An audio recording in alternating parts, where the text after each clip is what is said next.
안녕하세요. 혹시 요즘 내 인생 이대로 괜찮은 걸까? 이런 생각에 마음이 좀 복잡하신가요? 그래서 오늘은요, 아주 오래전 한 철학자의 지혜를 빌려서 우리 삶의 방향을 찾는 법에 대해 한번 이야기 나눠볼까 합니다.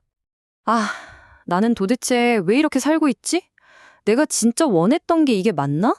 이런 질문들 때문에 밤잠 설치신 적 혹시 없으세요?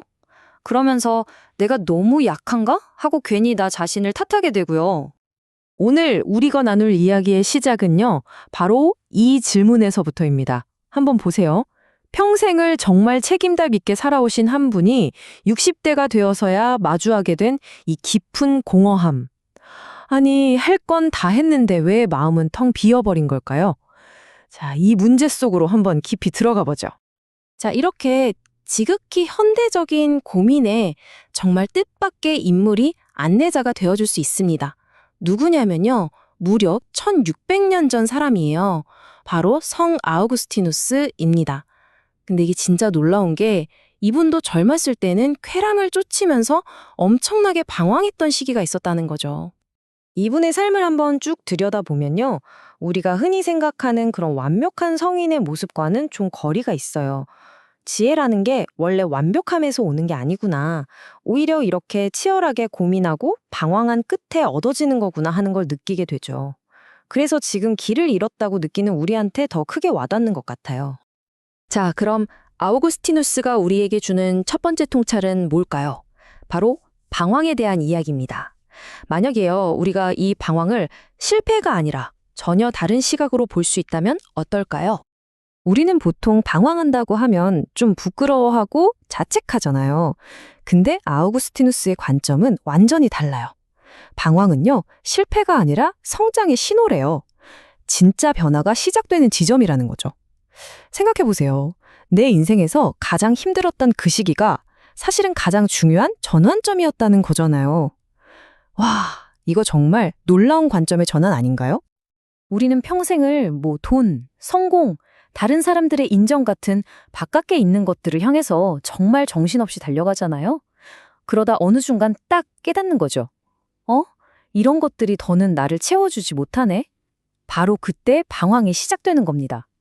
아우구스티누스는요, 바로 이렇게 외부의 시끄러운 소음이 딱 멈추는 그 순간이야말로 진짜 자기 자신과 만날 수 있는 가장 소중한 시간이라고 본 거예요.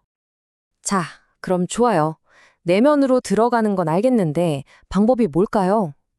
여기서 아우구스티누스가 두 번째 진실을 딱 제시합니다. 그건 바로 과거의 기억을 피하는 게 아니라 오히려 정면으로 마주하라는 겁니다. 아우구스티누스가 기억에 대해서 정말 흥미로운 비유를 했어요. 기억은 영혼의 광대한 방과 같다고요. 보통 우리는 힘들고 부끄러운 과거는 그냥 잊고 싶어 하잖아요. 덮어두고 싶고. 근데 그는 바로 그 기억들이야말로 나라는 존재를 이루는 실체이기 때문에 절대 외면해서는 안 된다고 말하는 거죠. 앞서 말씀드렸던 그 60대 남성분도 처음엔 과거를 돌아보는 게 너무 고통스러웠대요. 그런데 계속 들여다보니까 어느 순간 이런 마음이 들더라는 거죠. 그래, 그게 나였어. 그땐 그럴 수밖에 없었지.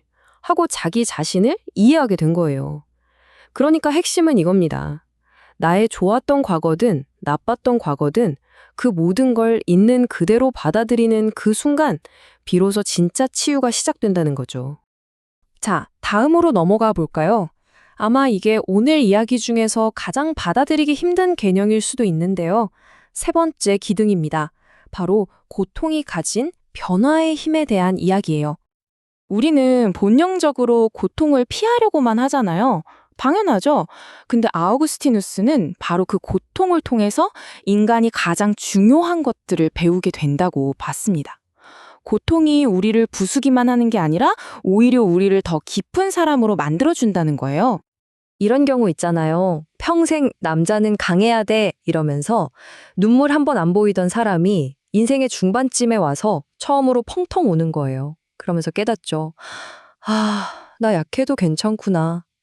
바로 이게 겸손의 시작이라는 겁니다. 그리고 신기하게도 그렇게 되고 나면 다른 사람의 약한 모습도 이해가 되기 시작해요. 아우구스티누스는 이런 마음의 변화를 사랑의 성상이라고 불렀습니다. 자, 이제 드디어 마지막이자 가장 중요한 단계에 왔습니다. 과거를 돌아보는 것을 더 이상 고통이 아니라 내면의 평온을 찾는 원천으로 바꾸는 시간.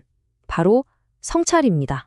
여기서 후회랑 성찰의 차이를 아는 게 정말 중요해요. 후회는 내가 왜 그랬을까 하면서 과거에 갇혀버리는 거잖아요. 근데 성찰은 달라요. 그 경험 덕분에 내가 이걸 배웠구나, 이렇게 성장했구나 하면서 의미를 발견해내는 아주 지혜로운 움직임이죠. 바로 이 성찰을 통해서 아까 그 남성분은 끝없이 자신을 괴롭히던 후회에서 벗어나서 평온을 찾게 된 겁니다. 내가 꿈꾸던 완벽한 삶은 아니었을지 몰라도 이건 분명 나에게 주어진 나의 삶이었어. 이렇게 자기 삶 전체를 따뜻하게 긍정하게 된 거죠. 그분의 삶은 실패한 게 아니었어요. 그 자체로 너무나 의미 있는 여정이었습니다. 자, 이제 여러분의 차례입니다. 오늘 밤 딱 이 4가지를 한번 스스로에게 적용해 보시는 건 어떨까요? 시끄러운 바깥 세상의 소리는 잠시 멈추고 조용한 내면의 목소리에 한번 귀 기울여 보세요. 여러분이 걸어온 모든 길에는요, 분명히 의미가 있을 겁니다. 혹시 지금 길을 잃었다고 느끼신다면 아우구스티누스의 이 말을 꼭 기억하셨으면 좋겠습니다. 여러분의 방황은 끝이 아니에요. 어쩌면 진짜 나 자신을 만나러 가는 가장 중요하고 위대한 여정의 시작일지도 모릅니다.